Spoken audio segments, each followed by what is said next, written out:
Welcome to Dry Tinder, a tale of rivalry and injustice in Salem Village, a virtual book talk by the author Janice Thompson, presented Sunday, November 4th, 2023.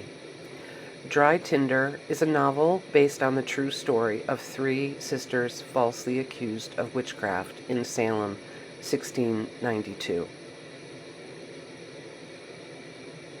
I am going to start with a short video after letting all of you know that my name is Janice Thompson, and I'm so pleased that you're here. I've done a couple of book talks here locally. I am in the state of Maine, but this is my first one on Zoom. So my husband, you can't see him, but he's off to the side here with a cat. And he's going to sort of be doing some AV or technical support. So I'm going to start with a short video. This is me reenacting my character, Sarah Cloyce. We know her by Sarah Clays in Framingham, Mass. So we were raising money for her house, and I will tell you about that more. I am no actress, so if anybody is in the field, don't look too carefully. And if you have any questions throughout, I don't know if you know the raising your hand. I'm looking. Yeah, you can raise your hand on using Zoom, or you can type in a question. I'm going to be doing some reading, and I'm also going to be doing some talking. One of the sort of difficult things I think with Zoom is that it's so much easier when we're in person, because I'm sort of like I could talk to you and back and forth. So I want this to be sort of more of a discussion than a lecture. So definitely either raise your hand or type any questions throughout during the talk. So without further ado. No, I'm done. Thank you, though. And by the way, Too dark. Too dark. Can I ask everybody to mute yourselves? That's okay. I'm watching a thing on Zoom anyway. Can everyone please mute who is not a speaker on the presentation? Thank you. I don't know how to do it. Is everybody? Most people are. Okay. All right. I'm going to start this video. Can people see the video? What are they saying? We see the video. Can you see it? Okay, I'm going to run it. There's one person who's still.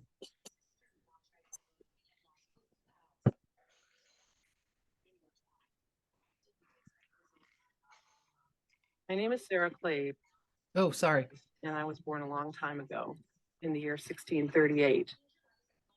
My husband Peter and I lived about 30 miles northeast of this place in a small town called Salem Village. Back then, life was very hard as we eked out our existence right at the edge of the wilderness. We were afraid of the Indians that lurked in the woods just beyond our periphery, and we heard about massacres in the northern reaches of Maine. Winters were long and hard, and family disputes over property lines seemed to last for generation after generation. Our leader, Reverend Paris, was stern in judging, and he always had us living in fear of breaking the rules of our very strict Puritan religion. And the devil was very real to us. I dropped a yellow pill, but it's nothing that I need if you come across it. And bring us over to the dark side.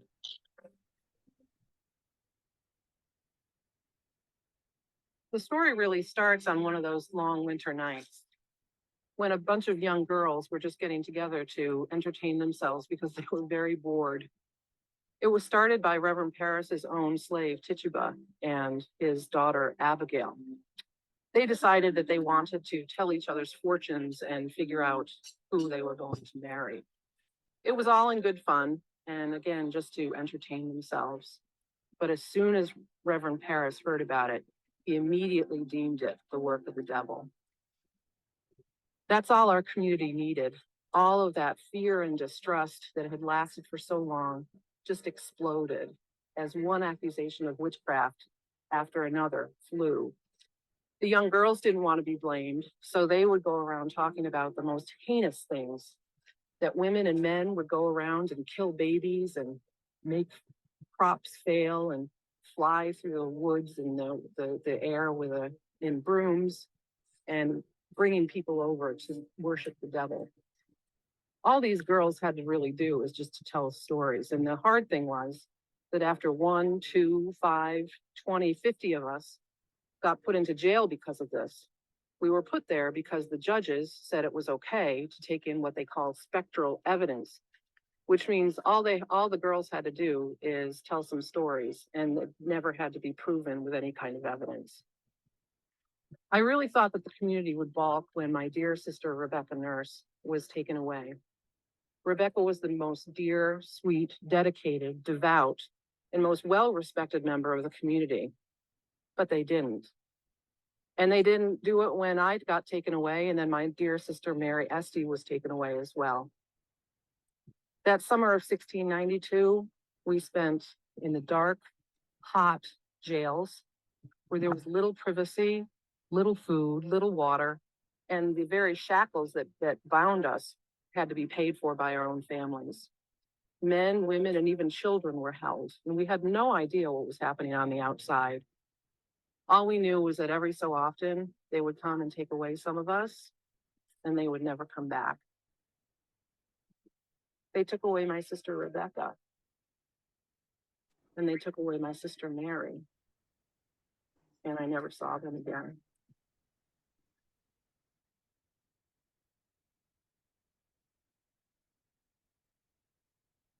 You know, I never knew why I survived and my sisters didn't.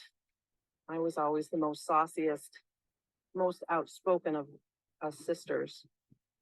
But I never knew. I just had lost the will to live.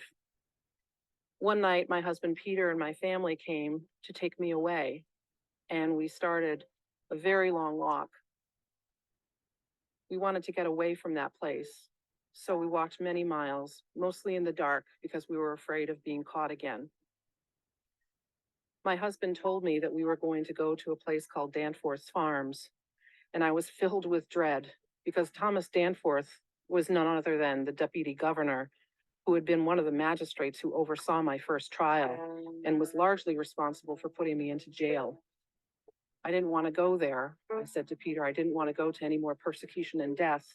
But he said no, that Thomas Danforth, along with his friend Samuel Sewell, had had a change of heart and was doing everything that they could to reverse the trials in Salem.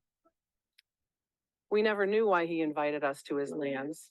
Maybe he felt guilty for the role that he had in the early part of the trials. We'll never know. So we walked and walked, and finally, we reached this place, this set of caves. We arrived in the winter of 1693, and it was too late in the season to build any of our own homes. So we hid out in these caves during that long winter, and we were worried that we weren't going to be able to survive, but we did.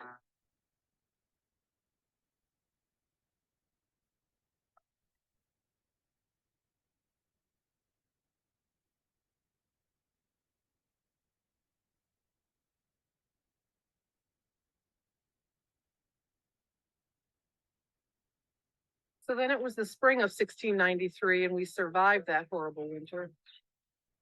And nearby, we all built our homes.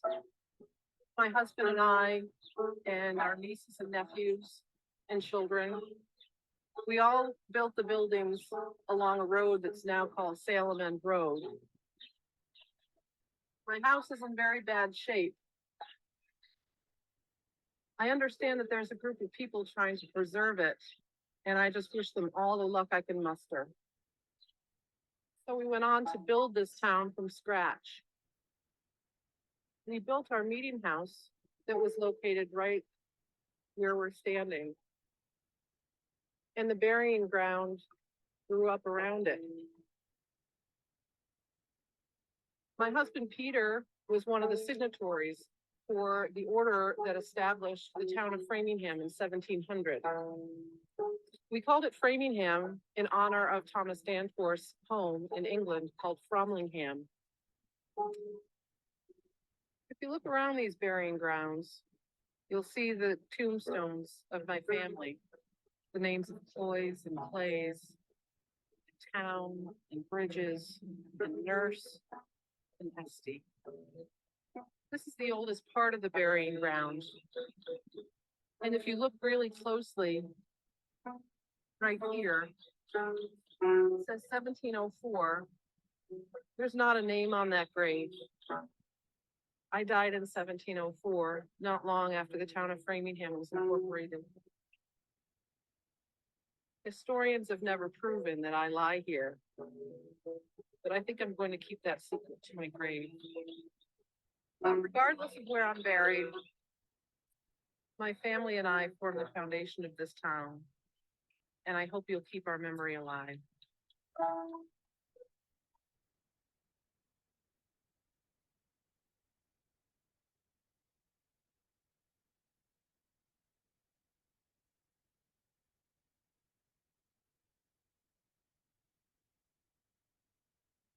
Okay. Are there any questions yet? No. No. People said the video was choppy, so I dropped off. Oh, okay. Sorry about the choppy video. So let me just tell you a little bit before I start this reading about what I was talking about. Why is it? Go ahead. About the house. So in 2004, my then husband and very young baby moved to a town called Ashland, Massachusetts, which is abutting Framingham. It's about 25 miles west, directly west of Boston. And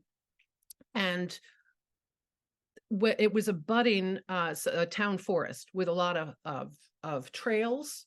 And that's one of the reasons why we really wanted to move there. It was only a couple of weeks after we moved there that a number of neighbors got together and welcomed us to the neighborhood over coffee. And these neighbors said, oh, have you visited the witch caves out back your house? And I said, I don't know about witch caves. And they actually pulled out a map, a trail map, and it said witch caves on it. And I thought, oh, that's interesting. They said, well, a bunch of witches escaped Salem in 1692 and hid out back your house. In fact, the video was filmed right there. And I just thought that was sort of an urban legend. So I started looking into it and come to find out that there's some truth in it. That Thomas Danforth, who was a deputy governor at the time and was the one who oversaw Sarah's initial examination, had owned thousands of acres there. It was called Danforth Farms. The acres were given to him by the colony. And he had these people come to Danforth Farms and settle his lands for free. And it was always sort of understood that this was because he felt guilty about his part in the trials, though that's never been totally proven. But the fact is that these people did settle his lands and started the town of Framingham in 1700. Well, not only that, but I found out that this house that she supposedly built with her husband, Peter, in 1693, was still there on a road that's called Salem End Road. And there were a whole bunch of other houses that were built around that time from these early settlers. And that just caught my attention. And I started looking into it. The house was all messed up in, a bad divorce and back taxes and liens on the property, all of that. That whole story about sort of preserving the house. And by the way, this is my first book. I'm a professional fundraiser by career. So I did help to raise about $45,000 to try to save this house. And So again, that's a whole other story. And in fact, when I first wrote the book, it was interspersed, the chapters were interspersed with the historical fiction and then the true story of saving the house. And so in the end, and again, they're on my website on JaniceThompson.net, there is a video about all of that background. So you can see all of it. In the end, the board that I had put together decided, once we got the donation of the house from the bank, that they wanted to make it into they flipped it. They put their own money into it, and then they sold it to a private buyer. So I was heartbroken, and it's one of the reasons, it's the big reason why I wrote this book. During all of that time, I was researching Sarah's story, was obsessed by it. I mean, it was really an obsession. I have no idea why. I have looked and looked, and I am not descended from Sarah Cloyce or any of her sisters. That could have explained my obsession, but no. Anyway, so that's what got me to want to write this book. So with that long introduction, I'm going to start with the prologue. Prologue, Salem Town Jail, August 1692. Hands over ears, eyes shut tight. Was it happening now? Or, like Rebecca before her, was Mary already dead? Was this the moment the jailer pushed away the rough wooden platform Mary stood on, her tiny body almost too light for the noose to kill her? Was it happening now? When they took Rebecca from the jail last month, Sarah had clung to Mary, the horror reflected in each other's eyes. Kind, gentle Rebecca, 72 years, near to a saint, always giving. Sarah's second mother, dead. Now Sarah was truly alone, with no beloved fingers to clutch, Sarah's hands pushed hard against her eyes. Still, the image came. Mary's tiny body swinging above a crowd of jeering faces. Was it happening now? Hold on a minute. Sorry, I was just trying to, anyway. A ragged boulder of grief choked her. The grime collected in the crevices of her aging body, so many weeks gone without a single washing, meant nothing, nor did the stench that arose from her skin or that of the 50 other prisoners crowded alongside her on the dirt floor of the jail. Right now, all she could fathom was the image of her sister dangling from a tree. And if everybody can mute yourselves. They're getting a lot of the leaders. Okay. Chapter 1, 1670, Topsfield, Salem Village, Salem Town, Massachusetts Bay Colony, 22 years before the first witch trial. The walk from Sarah's homestead to her sister Mary's wasn't a long one, and the path along the Ipswich River was clear. Sarah welcomed the opportunity to put baby Hannah in a linen sling across her back and get out of the house. Edmund was getting on her nerves with his constant complaining, and besides, it was a lovely spring day in the colony. An excellent time to visit with her sisters, to put aside the constant chores for a few hours. It was always a good distraction, spending time with Mary and Rebecca. Sarah stopped to adjust one of the makeshift straps of Hannah's sling. The baby had already fallen asleep, her little head dropping, thump, against her mother's back. She would be out for a long time, jostled gently by Sarah's strong body as she walked down the lane. Sarah took advantage of the quiet by sitting for a moment to rest on a long, sloping slab of granite that pocked the entire surface of the Essex County farms, the bane of the colonists' attempts to tame the land. She loved the feeling of the warming spring sun on her face and the breeze that came up from the river.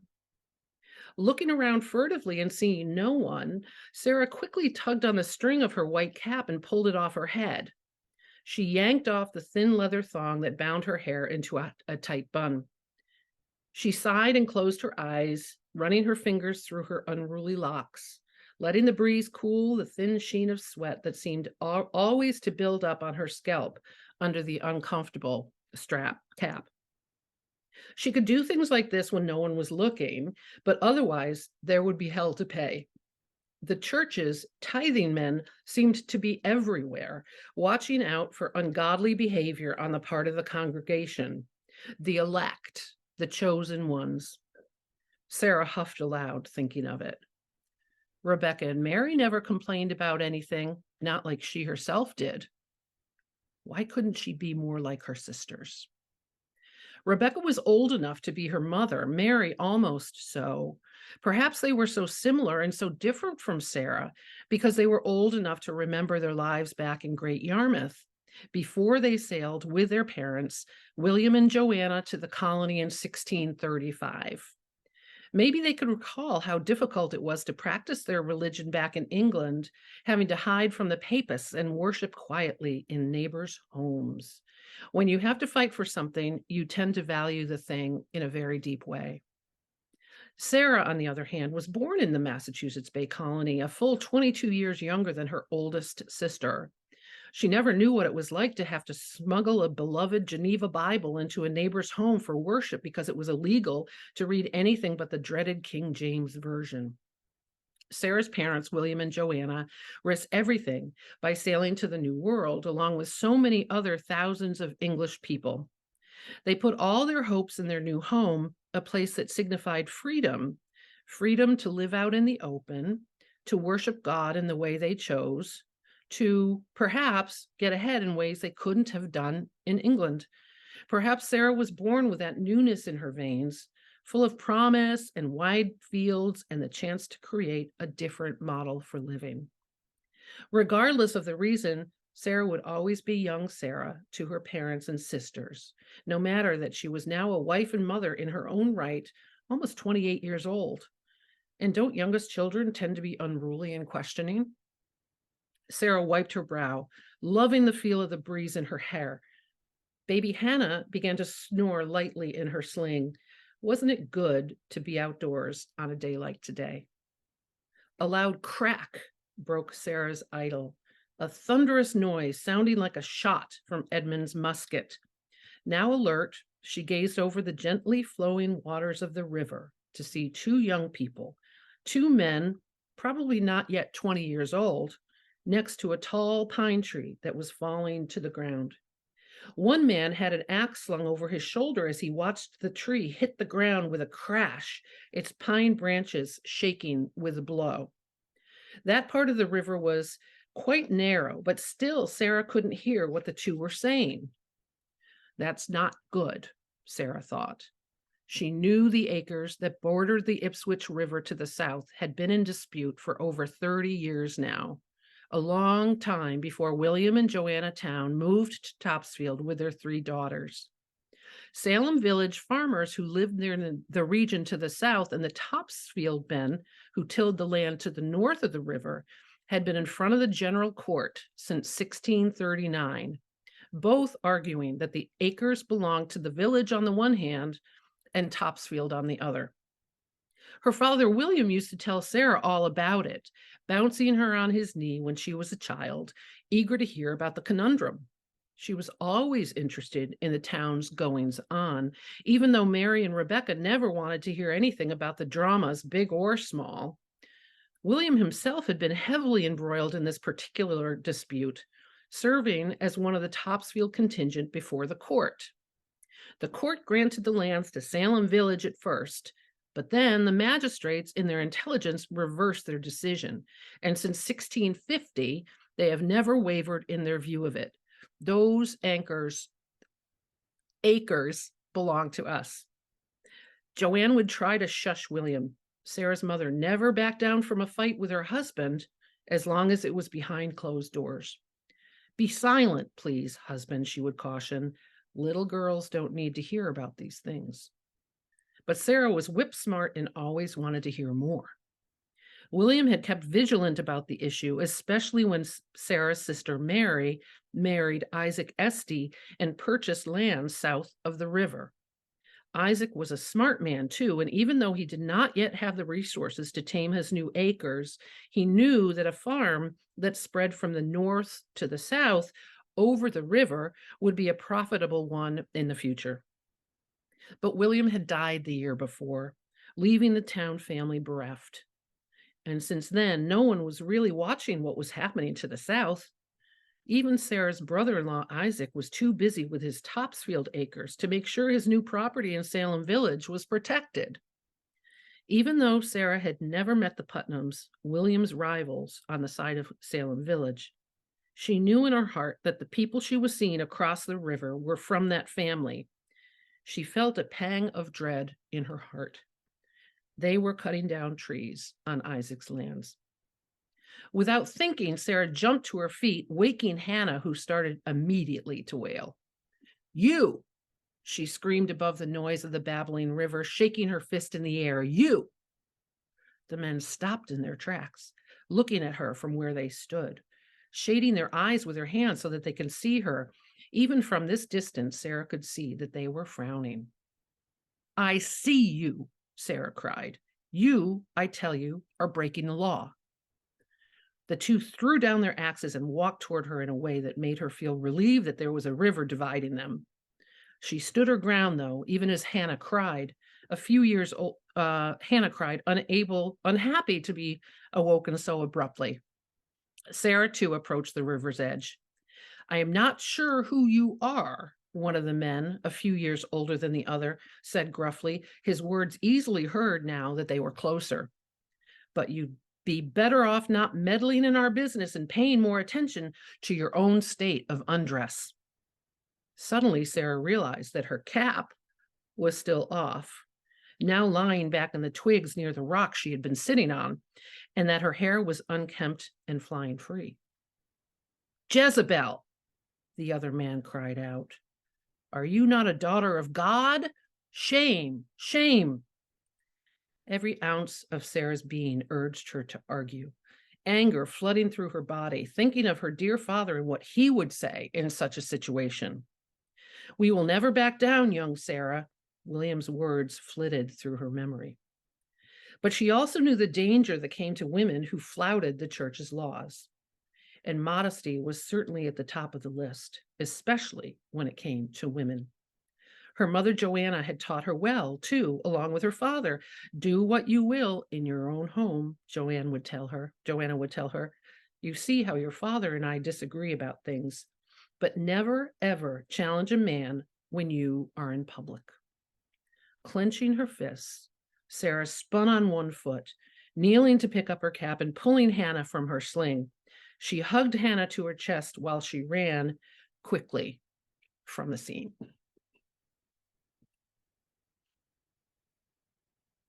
Any questions before I go on? No? Okay.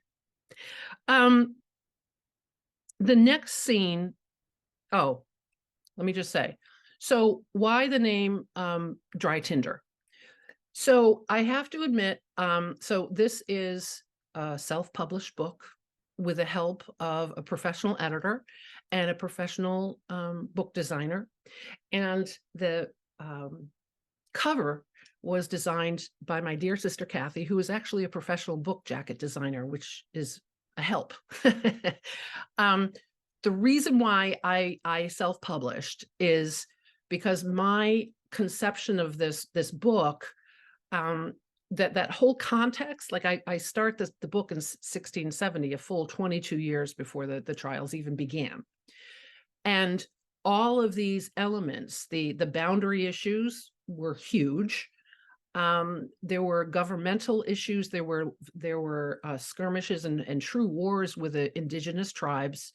They were in the wilderness. There was a lot of anxiety.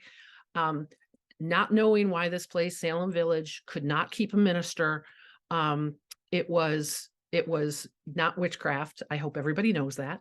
And so all of that sort of created a tinderbox for what happened. I mean, we often think about the witch trials as sort of like an anomaly and something that was sort of mysterious, and maybe there was some poisoning, or maybe there was true witchcraft and all of that, but it was sort of weird, and then it just sort of went away. But again, if you trace some of these elements for generations beforehand, you can sort of predict that something bad was going to happen. There was a lot of anxiety, a lot of fear, and a lot of not knowing.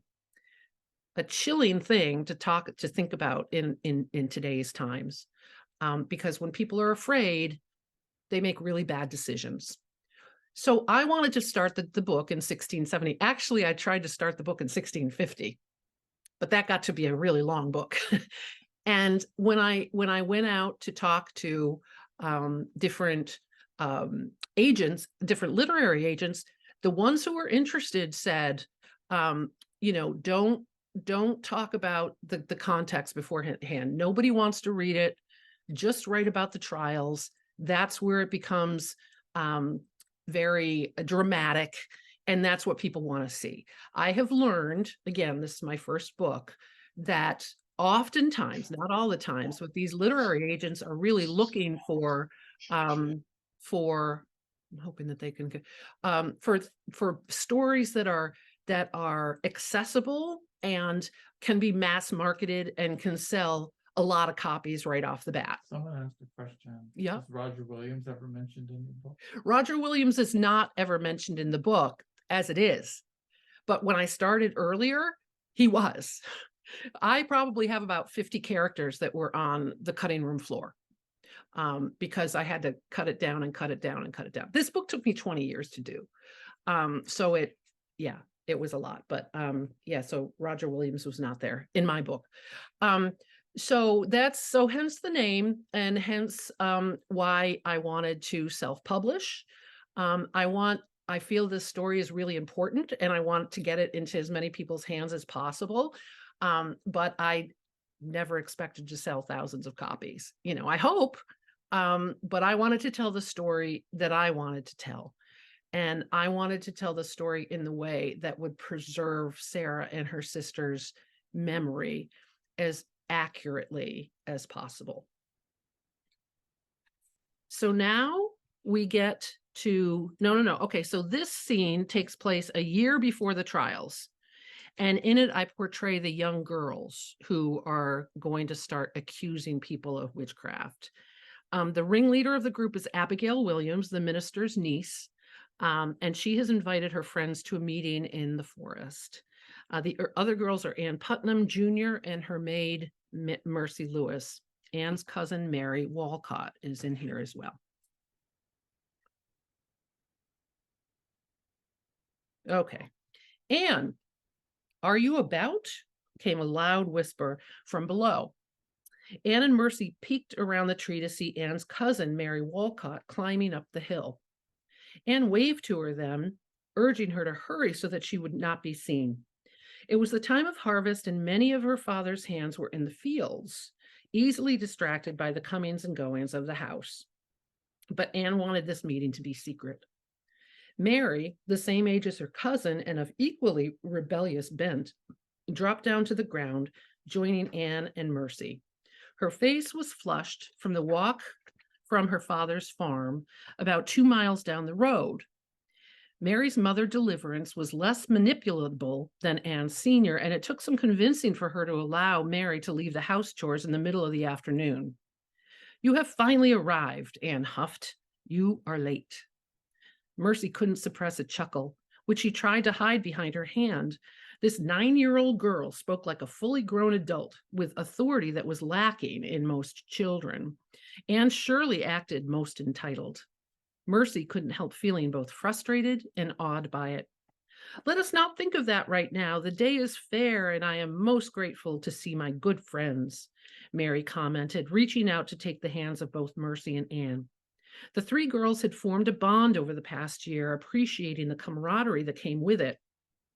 In the colony, it was sometimes rare for children to have the time for friendship, what with the heavy demands that farming required. Children were expected to work as hard as any adults did, but Anne and Mary, being of the Putnam families, had servants to do the chores. Even though their mothers, being good Christians who believed in the sin of idleness, gave them work to do, still they had more leisure time than other girls whose families were less well off. And Mercy did Anne's bidding. She felt lucky to be chosen as one of the group. I do agree with you, dear Mary, Anne said. Besides, look what it is I have come to show you. Anne had an impish look on her face, looking around with a dramatic flair so she could be sure of no one watching before she moved a large stone from its place. The stone was flat and inconspicuous until she pushed it aside. Underneath, she had dug a compartment into the dirt big enough to hold the treasure she had out for the other girls to see. It was a poppet made out of coarse muslin, roughly sewn at the edges, not like the more carefully constructed dolls that their mothers had given them over the years. This poppet wore no clothes and had only 2 small black buttons for eyes. Anne held it in her upturned hands, presenting it to the others with a flourish, clearly pleased with herself. What page are you 98. Mercy's eyes flew wide and she put her hands up in protest. Anne Putnam, she cried, what do you do with such an evil thing? Mary, too, was shocked, too shocked to say a word. Anne laughed. Oh, 'tis not so evil as amusing, she said, putting on a melodramatic pout. I sewed it out of mother's scraps. A plaything is all. Anne Putnam, you know that's not the truth. Mercy kept on. When I was in Falmouth, the minister found one of those in one of the parishioners' houses, and he had the good wife in the stocks before dawn the next day. Such a crude creation is meant for witchcraft, not for frivolity. Mary put her hands over her ears and started rocking back and forth. She looked madly about, expecting to see the devil himself appear before them, and knew that if that were to happen, there would be no escape. Her heart started to burst from her chest, and she yearned to be in the safety of her mother's kitchen, doing the chores she had so gratefully escaped just an hour before. But Anne wasn't having any of her friend's fear. She laughed again and wagged the doll in front of Mercy's face, taunting her. So you say, she asked, then whom shall we injure this day? I do also have one of my mother's silver pins in my pocket, just a small jab to this poppet's leg. Who should have the broken leg? Perhaps Alice Cloyce, that sniveling brat who sits so superior in the church, or her mother, Sarah. My mother does tell me that there is something evil about Goody Cloyce's luck, come so far with her new husband after being laid so low after her other stupid mate up and died so early in life. Maybe we shall turn that luck around.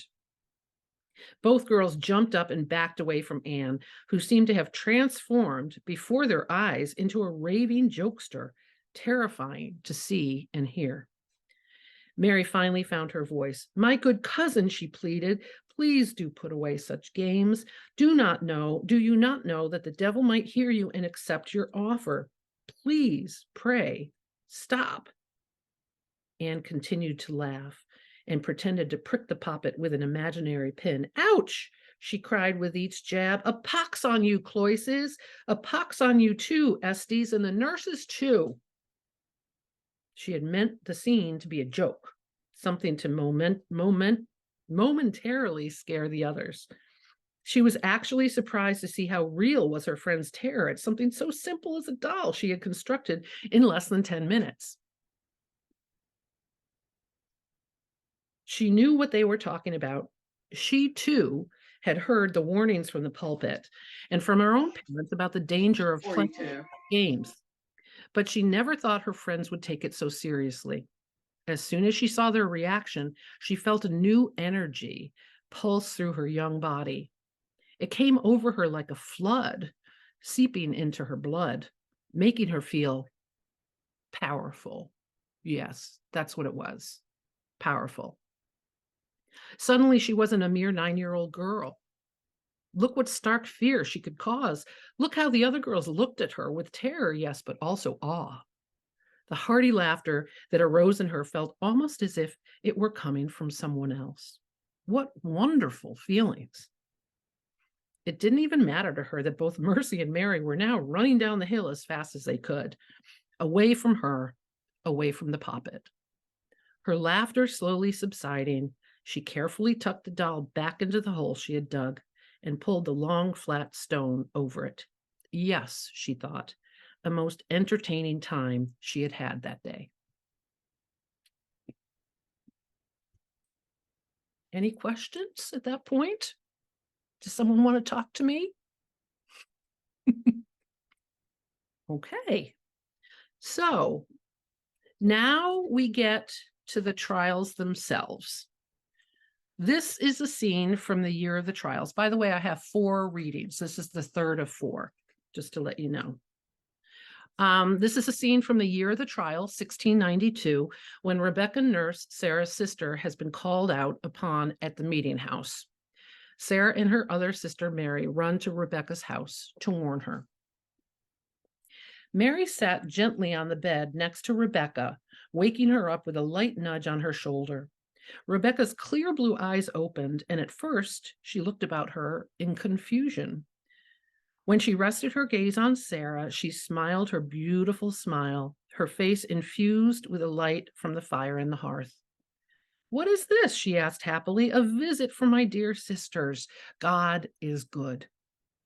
But soon she noticed everyone's distress, and she clutched the covers more tightly, looking from one face to the next. "What is it, dear one?" she asked. "Is someone ill?" "Sister, we must get you out of bed and away from here," Sarah said. "The girls accuse you as a witch.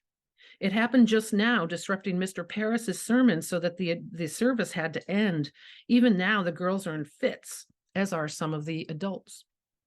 Sarah watched her sister as a smile crept onto her withered face once more. "Nay, sister," Rebecca said. Hold on a minute. Yes, is it? Okay. "Nay, sister," Rebecca said, waving her off with her hand. "These girls cannot accuse me. They are merely playing." "'Tis serious, Rebecca," Sarah said, coming to sit on her sister's other side. "They may be playing, but when accusations have been made in these past weeks, each one of the accused has been sent to jail." "They will come for you," Mary said, finally finding her tongue. "We must get you out of here. You can come to my farm for now. Then we can figure out what to do next." But Sarah and Mary started to pull down the covers so they could lift her feeble body from the bed. But Rebecca would have none of it. She pushed them away with surprising strength and covered herself once more. "I am innocent as the child unborn," she cried. "Let them come for me. God will protect me. I am sure of it." Sarah turned to Francis, appealing for his help. "Francis, have you seen how these examinations have gone? Have you not?" she asked. "Why should we not expect the same to happen to Rebecca?" "But the other women have been sinful," Francis said weakly. "Some not even fully covenanted church members. Rebecca is something different. As she professes, she is pure, and the people of Salem Village know it." His voice became stronger, more confident as he made his case, more protective. Sarah gaped at him. He was an old man by now, frail and weak, but his love for Rebecca had always been steadfast from the beginning, when Rebecca went off to marriage, leaving young Sarah behind. The two of them had always been a good match, so good at times that Sarah felt jealous and resentful, comparing their marriage to hers with Edmund. They were not complicated souls. Rather, they were like the salt of the earth, simple and good, living their lives together in quiet companionship, always worshiping God, always trying to help people. Suddenly, Sarah felt dizzy, as if she had awoken in some kind of nightmare, where black was white and white was black. She was the youngest town girl, for mercy's sake. It shouldn't be up to her to lead this family to wherever they were going next. Suddenly, she ached for her mother's gruff strength. What would Joanna have done in this situation? "Do you want to take the chance when we can take her away from this travesty?" Sarah demanded, shaking off her disequilibrium. She had not expected Rebecca to be so contrary. Her sister had always been complacent, uncomplaining. It was only now that she decides to put up a fight. The irony hit Sarah like a stone over her head. God will protect me, Rebecca said with force, despite the infection that had taken over her lungs. I will trust in him. All will be well. Sarah shook her head, hearing the words that she had just recently said to her own daughter. The difference was that when she uttered them, she did not believe with certainty that they were true. Rebecca, on the other hand, looked unmoved as she stared at all of them, an ethereal strength emanating from her tiny body. Her family tried over and over to convince her to escape, but Rebecca continued to be stoic, closing her eyes and folding her hands together in prayer, even as the entreaties continued. It was no use. Rebecca was going nowhere.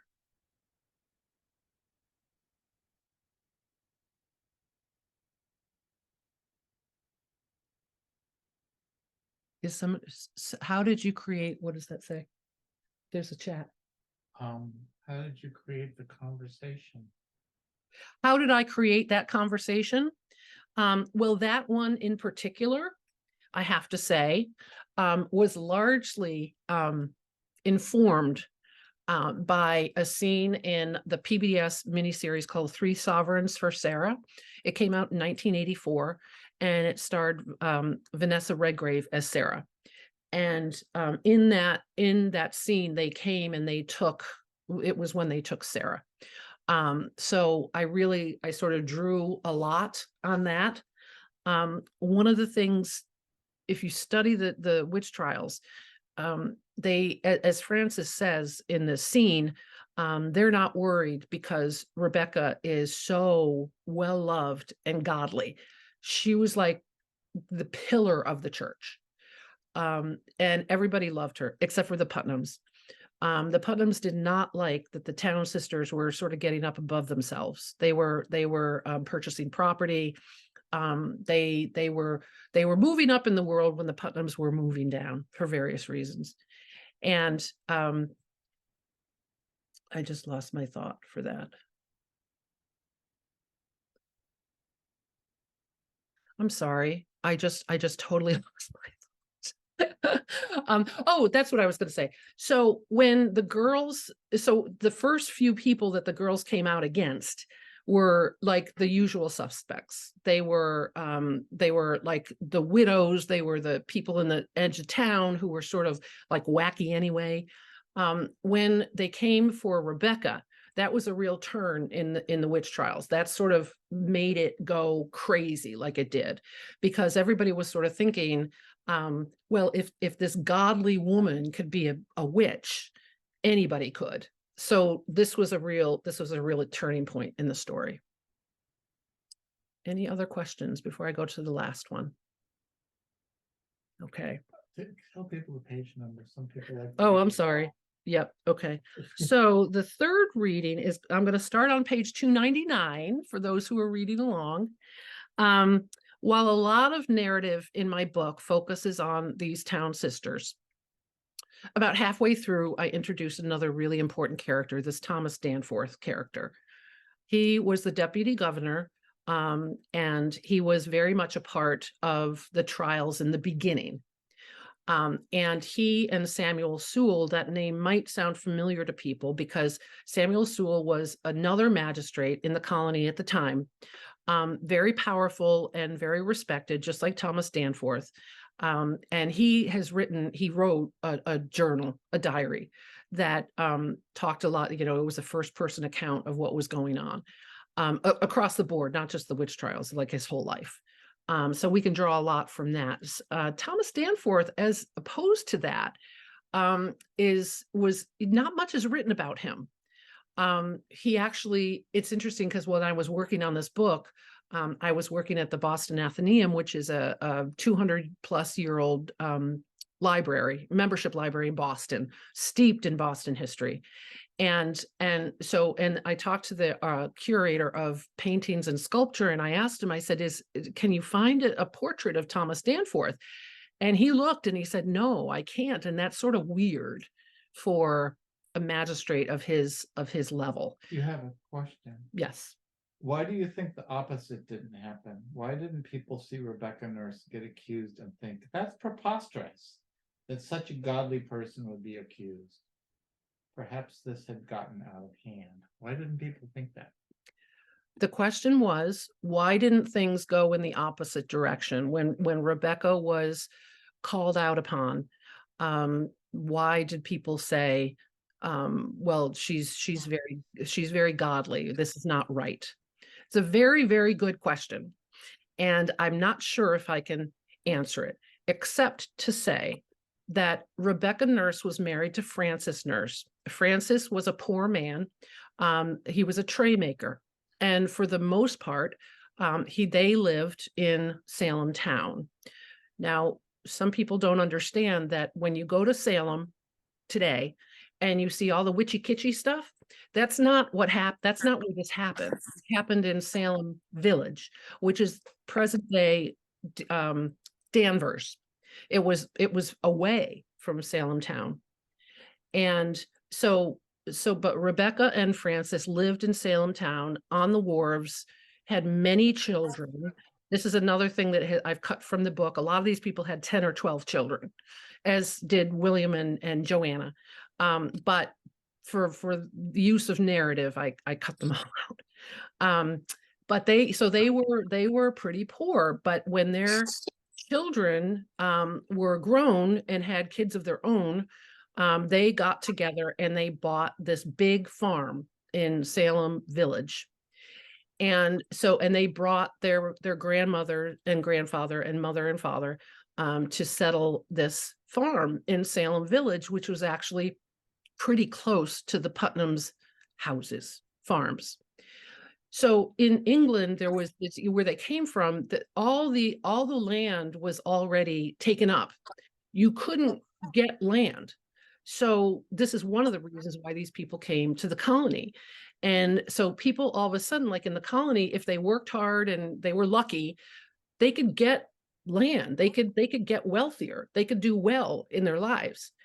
And it's said that the Putnams, this family, who were the wealthiest ones at one point in the town, because of various reasons, and you have to read my book to figure out the reasons, but they were sort of going down and the Nurses were going up. And so the accusations really started with that Putnam family. And it is said that they were not happy with Rebecca and Francis Nurse. And so I imagine that even if people were like, whoa, this is not right, that these very powerful Putnams might have just said, oh, yes, it is. And I'll tell you why. Okay. Anything else? I don't know. Okay. So yes, so I'm going to start at 299. So yes, so I was talking about Thomas Danforth. And so Thomas Danforth and Samuel Sewall were involved with these trials. They were called examinations in the springtime of 1692, because at that point, the colony had lost its charter. A charter is something that sets up the government, that sets up the colony. And they had this charter since the 1630s, and they had developed this, government and all of that in the colony. That was taken away by the king back in England, because he didn't like, this was actually the precursor for the Revolutionary War, because they didn't like how sort of the colonists were self-governing. So they took away the charter. Increase Mather, who was a very well-known minister at the time and was the president of Harvard College, went over to England to talk to the king about getting that charter back. So with all of this stuff that was happening, all of these, that would cause the dry tinder, in addition now, they're government-less. They don't even have courts. So at the time when these witchcraft accusations were happening, they set up, they were doing examinations of these women and men and children, by the way. But they couldn't put them, they could say, it's sort of like a grand jury. They could say, yes, this person seems to be a witch. We're going to put him or her in jail, and we're not going to let them come out until they have a trial. They can't have a trial until they get the charter back. So Increase Mather comes back with William Phipps, who's the new governor, And, everybody's happy. They've got the charter back and they find out that there are hundreds of people in jail. And because for witchcraft. And so they established a special court. It was called the Court of Oyer and Terminer, hear and determine, to take care of just these trials. So Thomas Danforth was involved before the charter came. So he was a magistrate who were doing these examinations. He was the one who oversaw Sarah's examination. And this is true. A lot of this is based on the true story. And so when he comes back, when Increase Mather comes back, he sets up Phipps as the new governor. And it's supposed that Samuel Sewall and Thomas Danforth and Cotton Mather, who was Increase Mather's son, throughout the trials started to feel badly about them. And so in this scene, these men are talking about their part in the hysteria. Here, Thomas, Cotton said, handing him the portfolio. Samuel has brought us some transcripts of the special court. Since none of us attend the proceedings any longer, I thought it good that we review the notes ourselves. Thomas's roomy eyes brightened, and he reached for the papers with more enthusiasm than he expected to have. The transcripts aside, Cotton, Samuel said, reaching out to stop Thomas from his reach, I have just had more news from the north. The hanging date has been set for the morrow, and 8 are to be executed. Both Cotton and Thomas shook their heads in consternation. And more, I have made a copy of a petition that was sent to the court by one of the accused, Samuel said, holding up a single piece of parchment with a single paragraph written upon it. You must read this most heartfelt and powerful plea for justice. This Goody Esty repeats and reinforces our own arguments in a convincing way. Yet Mr. Stoughton and the others have chosen to ignore it. I cannot sit on the fence any longer. This is surely an abomination that must be stopped. Thomas grabbed the thin paper from Samuel, his hands shaking in anger. It only took him a moment to read what was on it. When he passed it to Cotton, Thomas had tears in his eyes. I cannot, Thomas started, emotion overtaking him. Cotton, how can you stand there, shaking your head in woe, when you yourself condemned Mr. Burroughs to die? I understand that the crowd suggested innocency after the man quoted the Lord's Prayer in its totality. It was you, young man. You were the one who killed him. Cotton's face turned bright white, while Samuel jumped up to stand between them. Thomas, please, he urged. Cotton has already told us how he felt befuddled at the scene. Bewitched is a better word for it, Cotton said, cowering slightly from Thomas's attack. I did believe witchcraft was afoot. I did not hear the minister's words, I assure you. It was as if a full 10 minutes were taken away from my ken. I only knew of the judge's decision, which was hanging. 'Tis the only thing I can attest to. Thomas spat, walking away from the two men. These times require steadfastness, not fainting spells. Mr. Mather is as concerned as we are that proper procedure is carried out, Samuel said, wringing his hands, hoping desperately for his friend and mentor to come back to them. He believes in witchcraft as we do, but he also believes that justice is not necessarily being served. Not necessarily, Thomas echoed. 'Tis surely not. Again, 'tis time for true leaders to take a stand. And that is what this meeting is for, I assure you, Samuel soothed, holding out his hand to Thomas. I said myself that I no longer sit on the fence, and I do believe Cotton is in agreement. Aye, 'tis true, Cotton agreed, especially now. The three men stood in the middle of the room, staring into each other's faces, challenging, questioning, certain and uncertain at the same time. Is the author not Goody Esty, who is sister to Rebecca Nurse? Thomas asked quietly, his anger now replaced with sadness. Who is herself sister to the one I ruled guilty? Samuel did not answer until Cotton finished reading the document in front of him. And you say that the judges were not moved by this missive? He asked Samuel. To be sure they were not, Samuel replied. They are so certain of their judgment that their eyes are clouded. And why beholdest thou the mote that is in thy brother's eye, but considerest not the beam that is in thine own eye? Cotton murmured, almost to himself, quoting the book of Matthew. And yes, Thomas, these accused are indeed sisters, Samuel added. And 8 are to die on the morrow? Thomas asked. And Goody Esty and Goody Cloyce are among them? He had always known what Goody Cloyce's fate would be, ever since he saw that every single person being tried for witchcraft had been hanged since the beginning of this hysteria. But now that it seemed a reality, he found he could hardly speak. The good wife had invaded his nightmares for months. Now he feared she would come to haunt him for the rest of his days. Nay, not Goody Cloyce, but her sister Esty is among the group. The time is set for dawn, Samuel said. There is nothing to be done, I fear.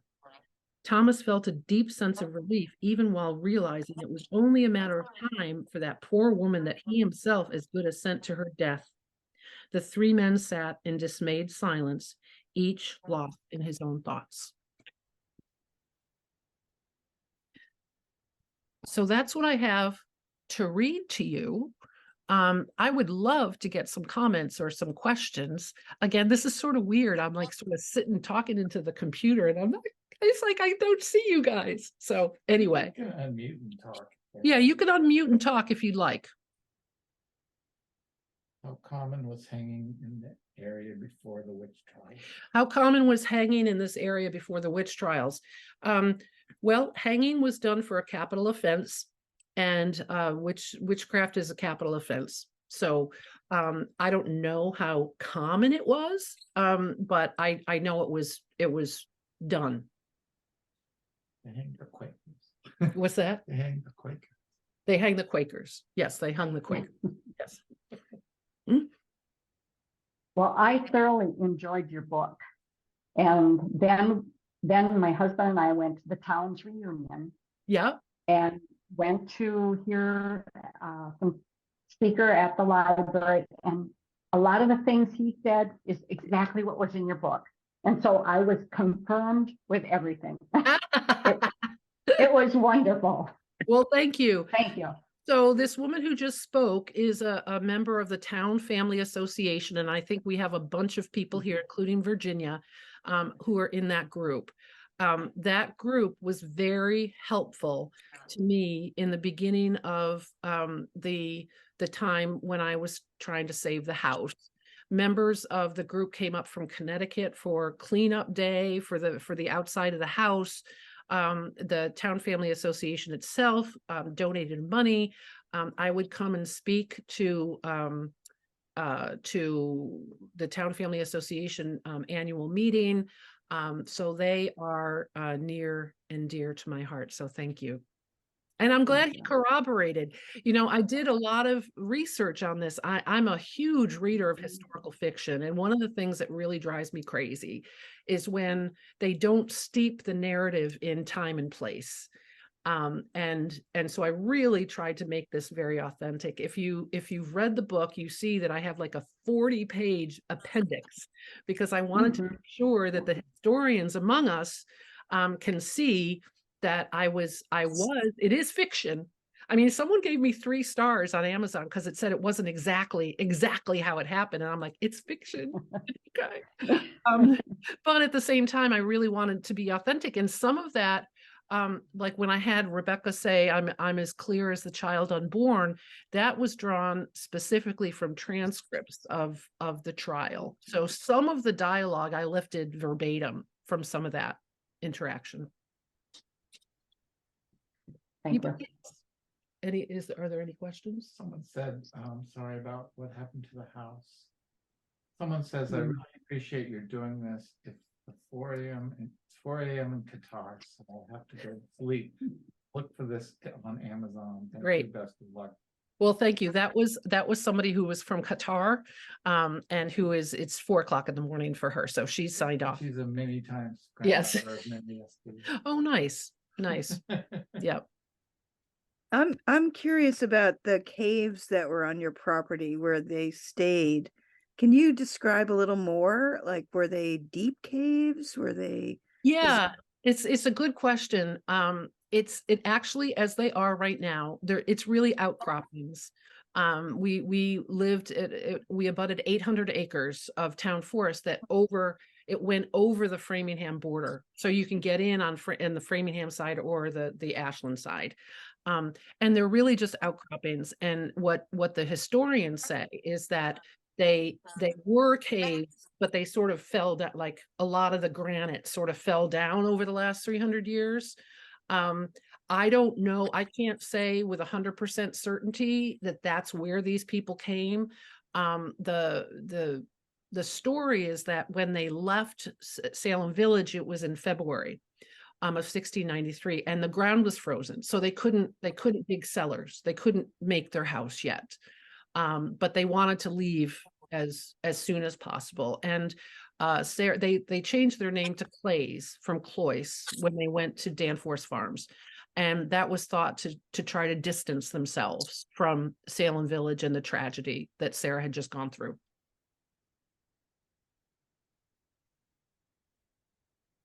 Anything else? Okay, well, I'm going to ask my husband to put a few things in the chat box. It would be lovely for people to buy the book. It could be found in Amazon. If you are in the state of Maine, it's also in Sherman's. Because I am self-published, I can't get into Barnes & Noble or those bigger stores. But I love independent bookstores, and a lot of the ones in Maine are carrying it. And I have a website. It's called janicethompson.net. A number of people have interviewed me, and I'm starting to get in the press, which is really nice. I just got an interview in Framingham because it's really the Framingham's origin story. If you buy the book and if you like it, it would be great if you could leave me a review on Amazon. You don't have to have purchased the book from Amazon to put in a review. I also am having Jeremy put in a link to a short Google form if you want to send me your email and give me some feedback. That would be great. And then finally, I think if you do want an autographed copy, go to my website. My address is there. And I would be happy to sign a book for you or your friends, and I would send it to you directly. The ones from Amazon are not signed. And if you get it directly from me, you get a copy of this as like a postcard. One of the things that I learned in publishing is that if you only have one color page, it costs the author as much as if it were color on every page. And it was prohibitively expensive. So that the map that shows the boundary issue, which is the beginning spark, is in black and white in the book from Amazon. So if you do want a color picture of that, as well. Anything else? Okay, well, thanks again. You guys have been great, and be in touch. I'd love to hear from you.